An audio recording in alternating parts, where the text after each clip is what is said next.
ولسه مستمرين معاكم من العاصمة الأمريكية واشنطن، وبنتابع سير العملية الانتخابية أو ماراثون الانتخابات الرئاسة الأمريكية بين دونالد ترامب والمرشحة الديمقراطية كاميلا هاريس. وبيسعدنا أن يكون معنا في هذا اللقاء السفير دوجلاس سليمان رئيس معهد دول الخليج العربية بواشنطن. أهلا بحضرتك في هذا اللقاء.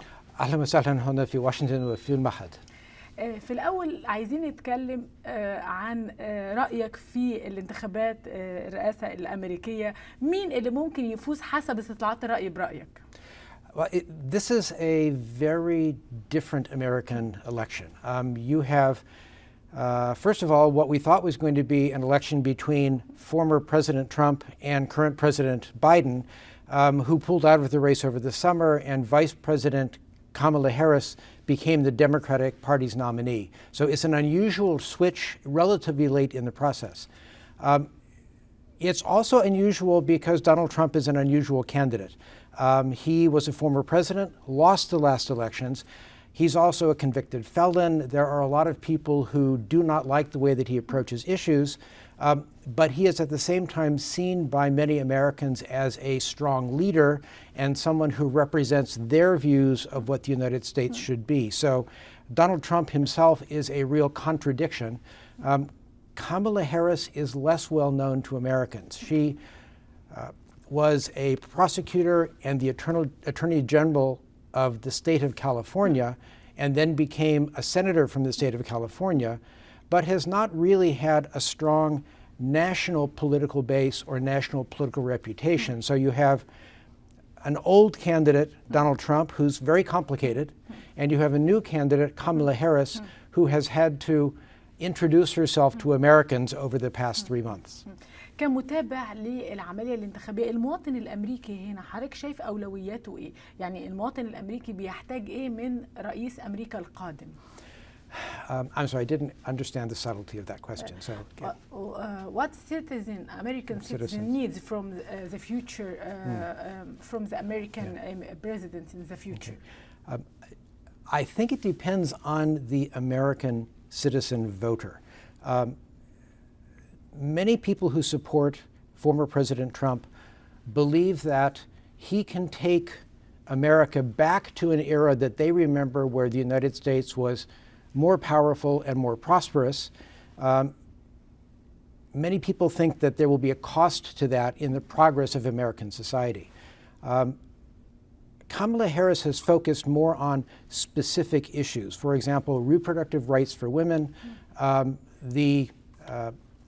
the sanctity of the democratic process, and the primacy of the American Constitution. President Trump said that he will be a dictator on day one for one day. Many people who will probably vote for Kamala Harris will vote against the former president because they do not want a dictator. They want somebody who will promise to follow the rules in the Constitution. And if you will, Kamala Harris represents that fraction of the population. Donald Trump represents the fraction of the population that wants a strong leader. من يستطيع تحقيق السلام في الشرق الأوسط؟ يعني تتجه أنظار العالم للانتخابات الرئاسة الأمريكية والكل يريد تحقيق السلام. في حالة وصول دونالد ترامب كاميلا هاريس، مين من المرشحين ممكن يحقق السلام في الشرق الأوسط؟ زي ما حضرتك متابع الحرب على غزة اللي استمرت أكثر من سنة، الحرب على لبنان، الشرق الأوسط ملتهب. Yes. It's a very complicated question. Donald Trump, I think, will represent many of the actions in the Middle East that he took when he was president. The couple of things that stick out in my mind was the negotiation of the Abraham Accords with the United Arab Emirates, with Bahrain, with Morocco, and with Sudan, trying to bring more Arab countries closer to Israel. People in his campaign, with regard to the Hamas attacks in Israel on October 7th of last year, and Israel's horrible response in Gaza since, and a little bit on Lebanon, some of the people in his campaign have essentially said, let Israel do whatever it needs to do. So Donald Trump is going to be very supportive of Israeli Prime Minister Bibi Netanyahu. And I think that he will continue to very strongly support whatever the Israeli government chooses to do in Gaza, in Lebanon, and also with regard to Iran. Kamala Harris has a more nuanced view, which has really not come out in her campaign. The one issue in public opinion that divides a lot of Democratic voters is Israel-Gaza, more so than Israel-Lebanon. It's really Israeli attacks in Gaza. For Donald Trump in public opinion polls, most of his supporters, more than 70%, essentially say we support Israel, with very little reference to Gaza. For Kamala Harris, about half of her supporters say we support Israel, and about a third of her supporters say we support Gaza and Palestinians, which means she has had to balance her position very carefully. You have also seen in some parts of the Arab American community anger at Kamala Harris because people want her to support Palestine, not have a balanced approach. No. So she has had to run a very nuanced campaign on foreign policy issues. And I think, though, if she is elected president, she is more likely to put pressure on Israel and to provide a framework other than the Israeli government within which to work on Gaza, on Lebanon, and on Iran. And it is clear that the Biden administration for the past year has been trying to change or moderate Israeli policy, particularly in Gaza. Kamala Harris has come out very strongly in favor of an immediate ceasefire, an exchange of hostages and prisoners, and a large increase in humanitarian assistance for Gaza, but she hasn't really condemned Israeli action. And that is the balance that she has tried to make, whereas Trump has simply condemned Hamas, said Israel should do whatever it should do, and has been focused on a military victory by Israel, not necessarily a negotiated ceasefire. دونالد ترامب عنده نقاط ضعف ممكن تستغلها هاريس وهاريس كمان عندها نقاط ضعف ممكن تستغلها ضد دونالد ترامب.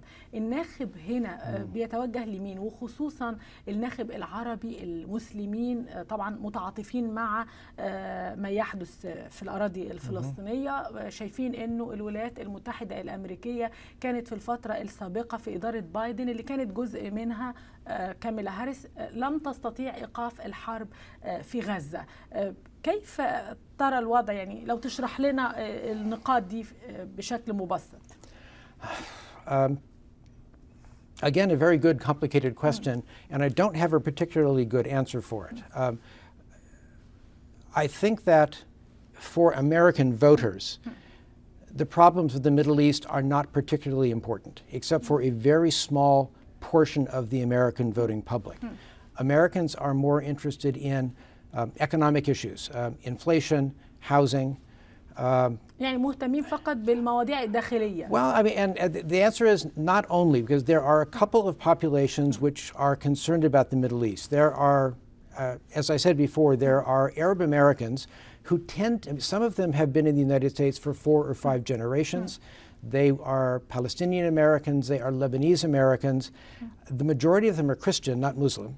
And some of them immigrated here in the 19th century, a very long time ago.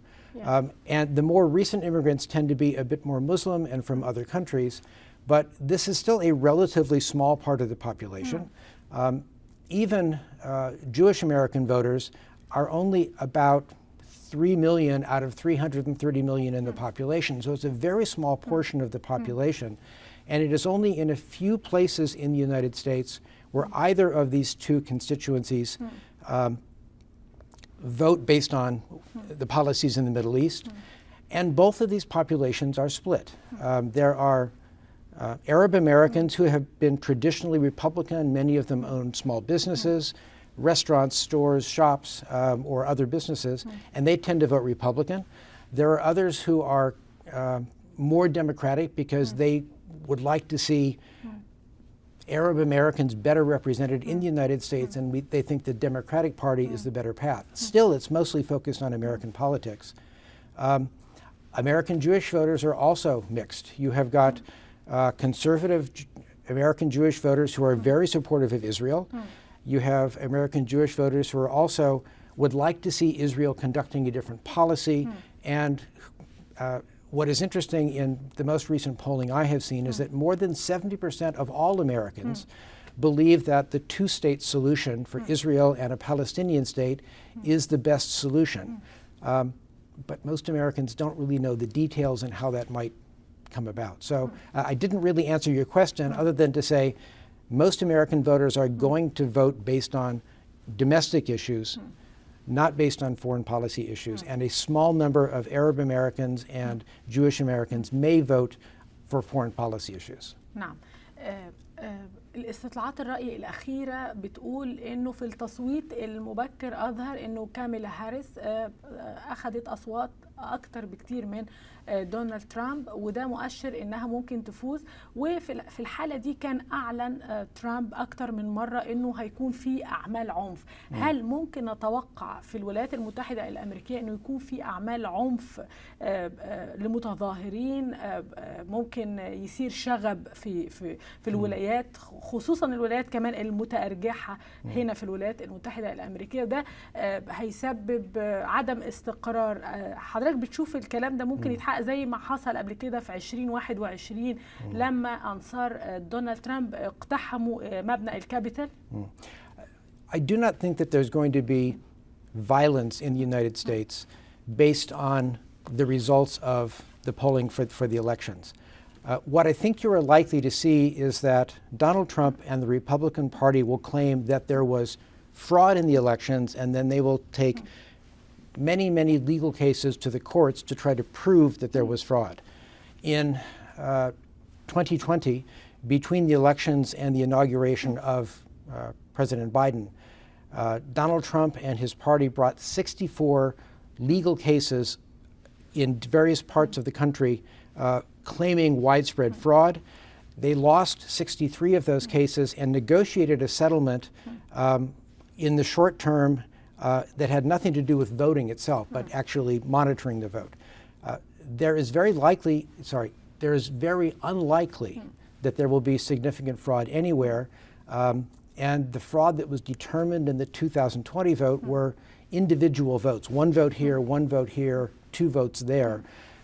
And when you have a total of 170 or 180 million people voting, that is simply insignificant. All of that said, the polling indicates that in many places in the United States, the population is very evenly divided. And in 2020, President Biden won several states by very small amounts. The state of Georgia, which had several million voters, he won by only a little more than 11,000 votes, a very small percentage. You can probably expect that several significant states will have very close margins between Harris and Trump. And I am certain that if Trump loses any of those, he will challenge the results. His lawyers are better prepared than they were in 2020, but also the Democratic Party's lawyers are better prepared. So instead of violence after the elections, I expect fights in courtrooms, legal fights, where I assume that the Republicans will be unable to prove significant voter fraud if Kamala Harris wins the election. What I don't know is what will happen if Donald Trump wins the election.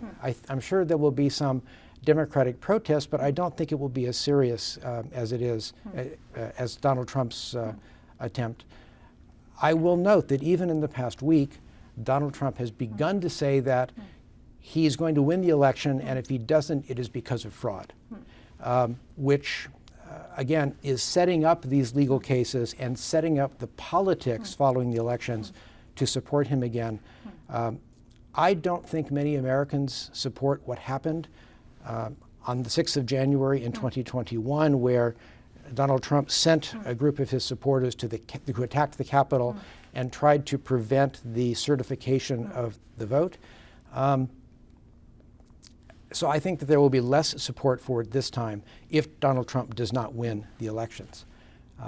Maybe just one note for your viewers.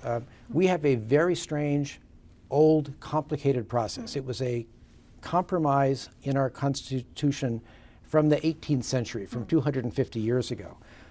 And because it was set into the Constitution 250 years ago, the timelines between election and counting and certification and the votes coming to Washington and being counted in the Congress are very long, because people had to ride horses or carriages from other outside parts of the United States to come to the capitals in New York, Philadelphia, or Washington.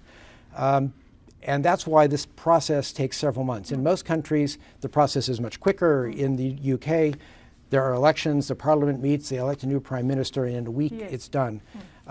For us, our political system is still in the horse and buggy age of the 18th century, and that's why it takes until January 20th to decide who is president. الانتخابات الرئاسة الأمريكية بتحدث مع الانتخابات البرلمانية هنا في أمريكا، وده بيخلي التنافس شديد بين الحزب الديمقراطي والحزب الجمهوري. ولا حضرتك شايف إنه ما فيش اهتمام بالشكل الكافي بالانتخابات البرلمانية؟ كل العالم وحتى الولايات المتحدة تهتم فقط بالانتخابات الخاصة بالرئاسة الأمريكية.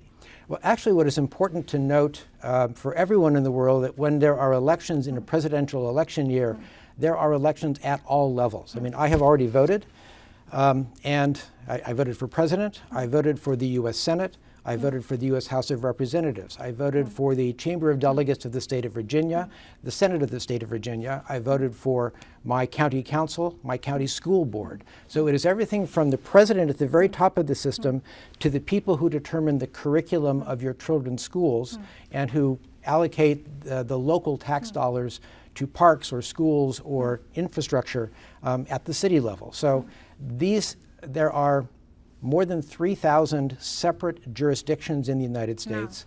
And in this election, most of them will be having elections at the same time as the election for president.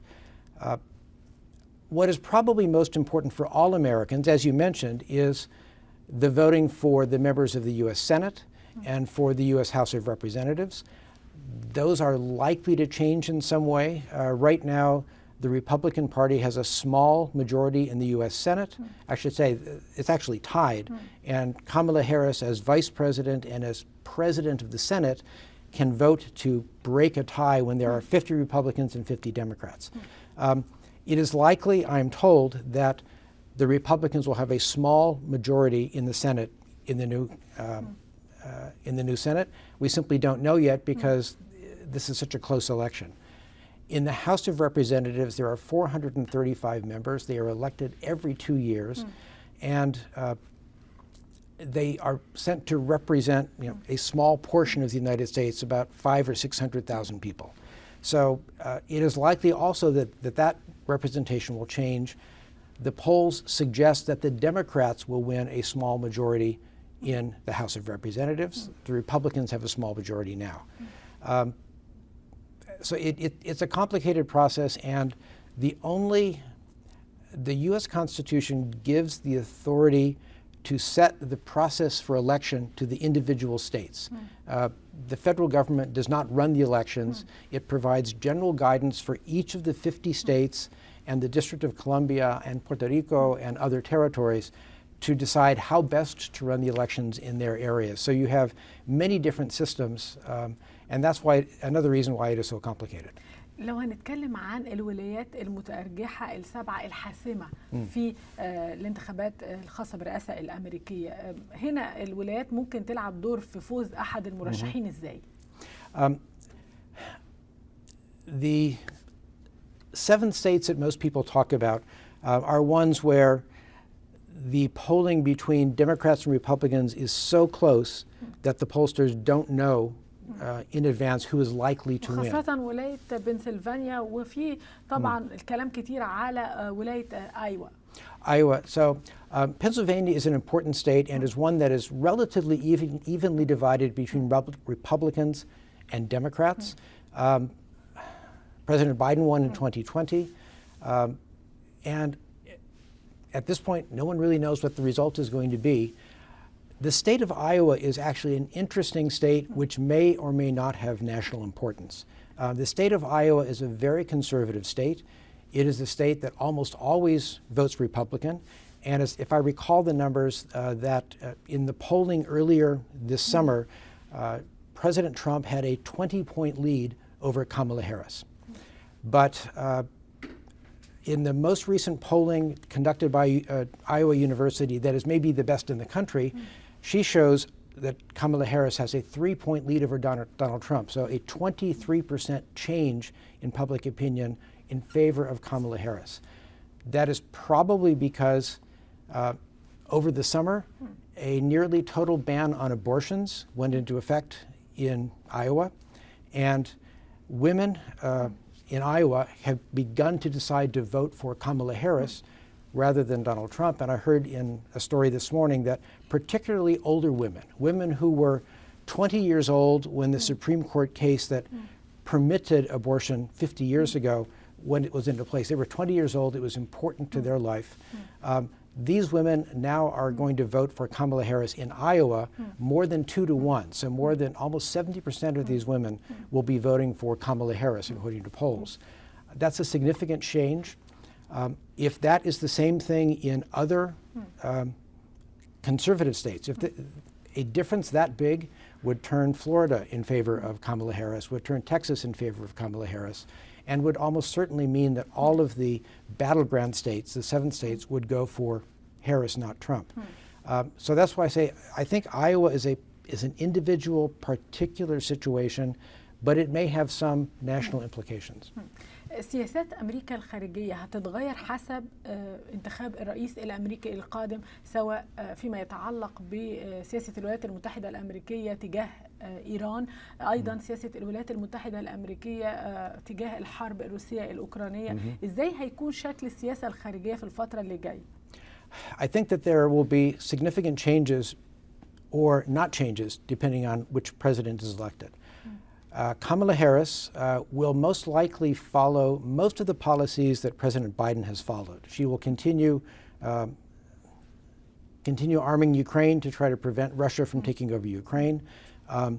She will try to have a more, I say, moderate policy. She will probably attempt negotiations with Iran in some way, particularly when you have a new Iranian president, Pezeshkian, who has said that he wants to improve relations with the United States for the benefit of the Iranian people.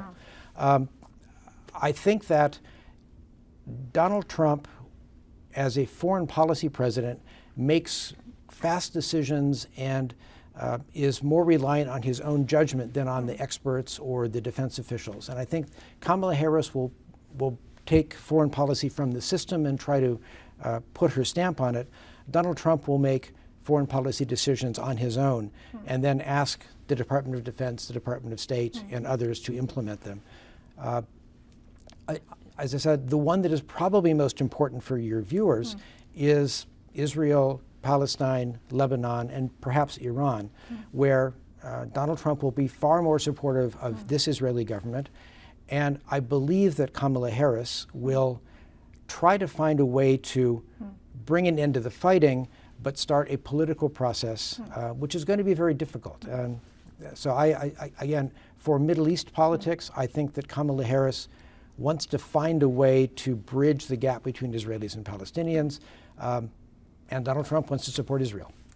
في نهاية اللقاء السفير دوجلاس سليمان رئيس معهد دول الخليج العربية في واشنطن، بشكر حضرتك شكرا جزيلا. شكرا جزيلا. Thank you for having me. ومشاهدينا الاعزاء استنونا في حكايه جديده من بودكاست حكاوي مع عمل الحناوي، لكن المره دي من واشنطن، من العاصمه الامريكيه داخل الولايات المتحده الامريكيه، ومتابعه لاخر التطورات والمستجدات الخاصه بماراثون الانتخابات الامريكيه. خليكم معانا.